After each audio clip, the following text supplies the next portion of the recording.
मेरा एक छोटा सा सवाल आपसे ये है कि अब हम जहां पे आके खड़े हो गए हैं, या जिस तरह इमरान खान साहब ने जो भी गलतियां की हैं, जो भी है, जहां पे हम खड़े हैं, आपको अब क्या नजर आता है कि अब उनके पास कोई ऑप्शन बचा है, कोई रास्ता बचा है? Is there anything he can do, या वो बंद गली में जा चुके हैं?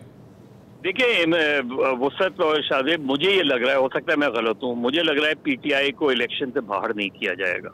ठीक है, मुझे नहीं लगता इमरान खान को इलेक्शन से बाहर किया जाएगा, कट टू साइज किया जाएगा। इमरान खान होंगे या नहीं होंगे इलेक्शन में? मैं समझता हूं क्योंकि इमरान खान के बगैर पीटीआई नहीं होगी, और अगर इमरान खान के बगैर पीटीआई नहीं हुई तो वो इलेक्शन कोई भी नहीं मानेगा। अल्ताफ हुसैन के बगैर मजहर साहब एमक्यूएम जैसी तैसी भी है, धड़ों वाली, ये वो आखिर वो कट टू साइज होके वो चल रही है। सर कहाँ चल रही है?